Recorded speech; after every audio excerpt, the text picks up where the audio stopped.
Hi guys, welcome to விஷோ info. உளுந்து களி ரெசிபி எப்படி பண்ணுறதுன்னு பார்க்கலாங்க. வீடியோக்குள்ளே போகிறதுக்கு முன்னாடி நீங்கள் இன்னும் நம்ம சேனலை சப்ஸ்கிரைப் பண்ணலன்னா சப்ஸ்கிரைப் பண்ணுங்கள்.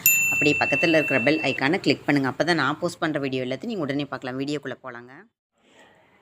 கருப்பு உளுந்து களி செய்ய போகிறோங்க. அது ரொம்ப உடம்புக்கு நல்லது. இப்போ அது எப்படி செய்கிறதுன்னு பார்க்கலாங்க. இந்த கப்பில் தான் நான் எல்லாமே மெஷர் பண்ணி எடுத்துருக்கேங்க. இப்போ இதில் தான் நம்ம பார்க்க போகிறோம். ஒரு கப்பு நல்லெண்ணெய் எடுத்து வச்சுருக்கேன். 1 டீஸ்பூன் பச்சரிசி, புழுங்கலரிசி வேணாலும் உங்களுக்கு விருப்பம் இருந்தால் எடுத்துக்கலாம். நான் பச்சரிசி எடுத்திருக்கேன். இதே கப்பில் 1 கப்பு உளுந்து, இந்த கப்பில் 2 கப்பு வெல்லம், இந்த கப்பில் 3 கப்பு தேங்காய் பால், இந்த கப்பில் 1 கப்பு தண்ணி வெல்லம் கரைக்க எடுத்து வச்சுருக்கேங்க. வெல்லத்தை பாகெல்லாம் பார்க்க வேண்டியதில்லைங்க, கரைச்சி வச்சா போதுங்க. உளுத்தம்பருப்பும் இந்த இடத்துல உளுத்தம்பருப்பு, கருப்பு உளுத்தம்பருப்பு தான் யூஸ் பண்ணணும். உங்களுக்கு வெள்ளை தான் கிடச்சிது அப்படின்னா தாராளமாக யூஸ் பண்ணிக்கலாம். ஆனால் கருப்பு உளுத்தம்பருப்பில் செஞ்சால் தான் ரொம்ப நல்லது, ரொம்ப ஆரோக்கியம். இப்போ இந்த கருப்பு உளுத்தம்பருப்புலேயே இது உடச்ச உளுந்து, முழு உளுந்து நல்லா க்ளோஸ்டாக இருக்கும். உருட்டு உளுத்தம்பருப்பு இருக்குது பார்த்திங்களா, அதே கருப்பில் இருந்தால் இப்படி அந்த மாதிரி இருக்கும் பார்த்திங்களா, அதை வேணாலும் நீங்கள் யூஸ் பண்ணிக்கலாம்.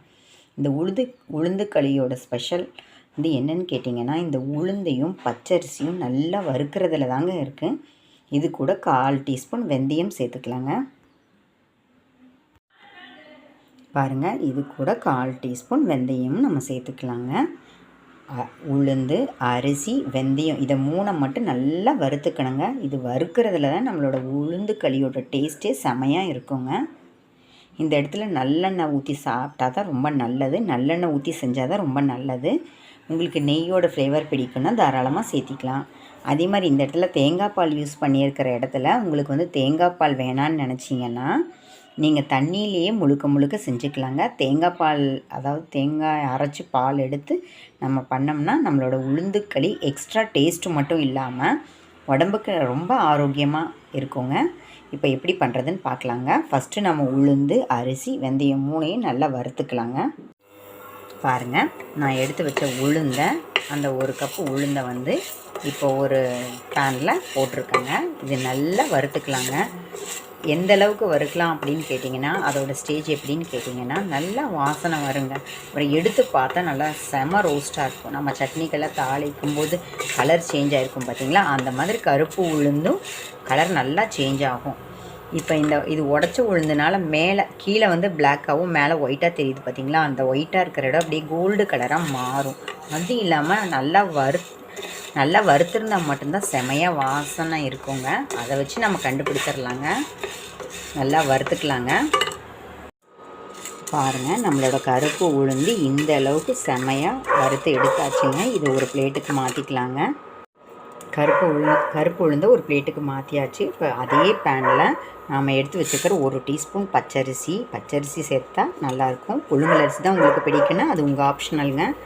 அப்புறம் பாருங்கள், நம்ம எடுத்து வச்ச வெந்தயத்தை சேர்த்திக்கலாங்க. கம்மியான அளவுங்கிறதுனால நான் 2ஐயும் ஒன்றாவே சேர்த்திட்டேங்க. இப்போ இதை நல்லா மிக்ஸ் பண்ணிக்கலாங்க. அரிசி வந்து நல்லா பொரியுங்க, பொரி மாதிரி பெருசாகும். அது வரைக்கும் நல்லா வறுத்துக்கலாங்க. பார்த்தீங்கன்னா, நான் சொன்ன மாதிரி கருப்பு உளுந்து எந்த அளவுக்கு வறுத்துருக்கோம் பாருங்கள், உங்களுக்கே நல்லா தெரியும்னு நினைக்கிறேன் வீடியோவில். இப்போ கீழே கருப்பாக இருக்கும் உளுந்துக்கு, இந்த உடச்ச உளுந்துக்கு மேலே வந்து ஒயிட்டாக தானே இருக்கும். இப்போ பார்த்திங்களா, நம்ம வறுத்ததில் அது கோல்டு கலராக மாறி இருக்குது. நல்லா சவுண்டே கேட்கும்.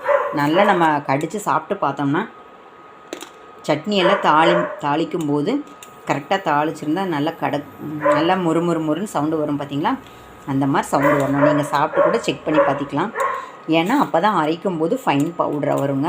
அதனால் நல்லா வறுத்துக்கோங்க. அப்போ தான் நம்ம ரெசிபி பவுட்ரு கரெக்டாக இருக்கிறது மட்டும் இல்லாமல் டேஸ்ட்டும் செமையாக இருக்குங்க.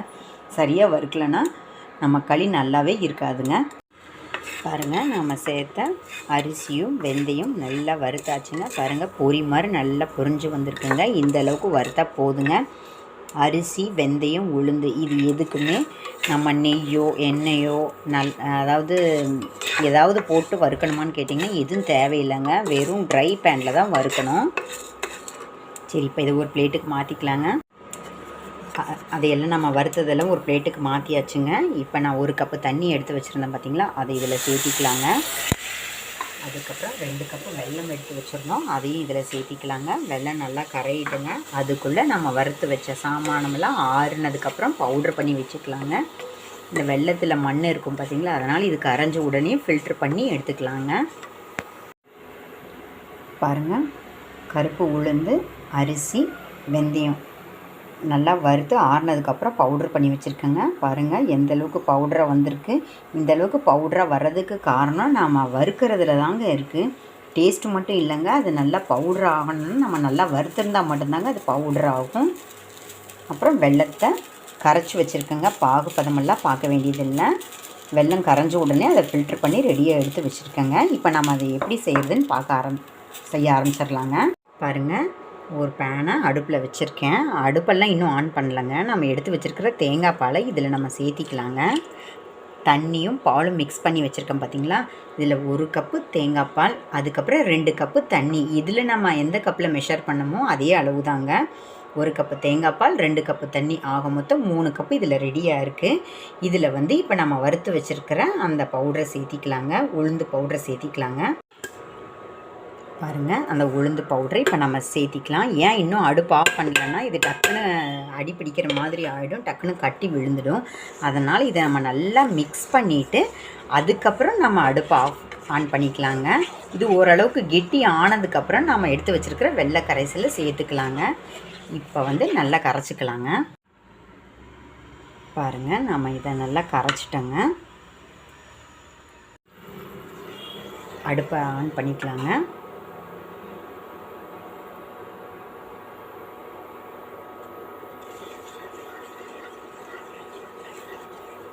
இது நல்லா ஓரளவுக்கு கெட்டி ஆகட்டுங்க.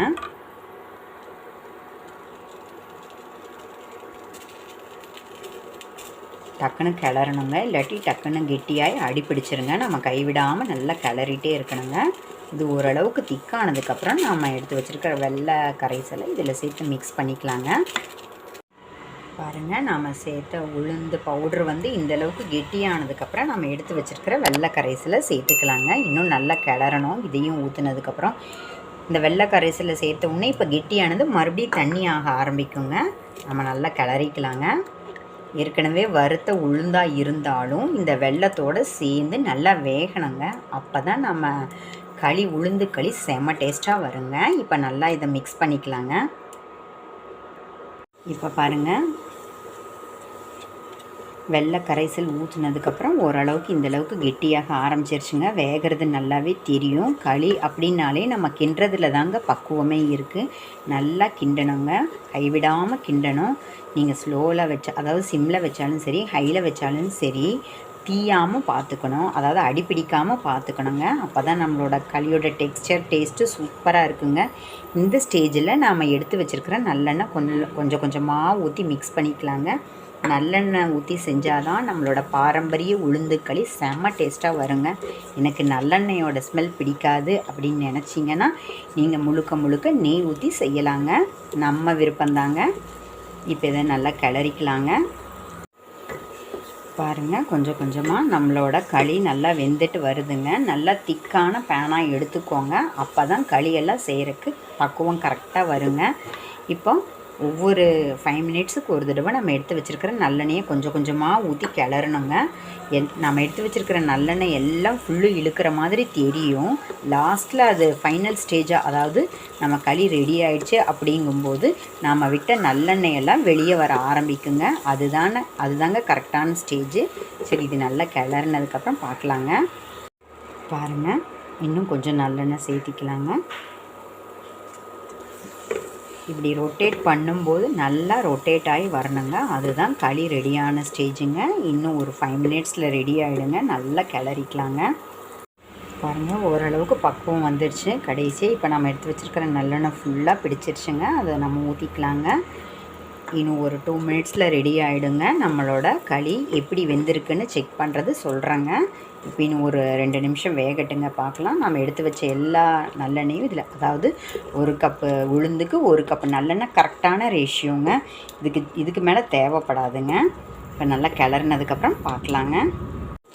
பாருங்கள், பாரம்பரிய உளுந்து களி செமையாக சூப்பராக ரெடி ஆகிடுச்சுங்க. நம்ம போட்ட நல்லெண்ணெயெல்லாம் பாருங்கள் வெளியே கசிய ஆரம்பிச்சிருச்சு. இதுதான் கரெக்டான ஸ்டேஜு. இது மட்டும் இல்லைங்க, இன்னும் வெந்துருச்சான்னு செக் பண்ணுறதுக்கு இன்னொரு ஐடியாங்க. எடுத்து வச்சுக்கோங்க. இந்த மாதிரி ஒரு கப்பில் தண்ணி எடுத்து வச்சுக்கோங்க. ட்ரிங்கிங் வாட்டர் எடுத்து வச்சுக்கோங்க. அதில் நம்ம கையை நல்லா ஈரம் பண்ணிவிட்டேன்.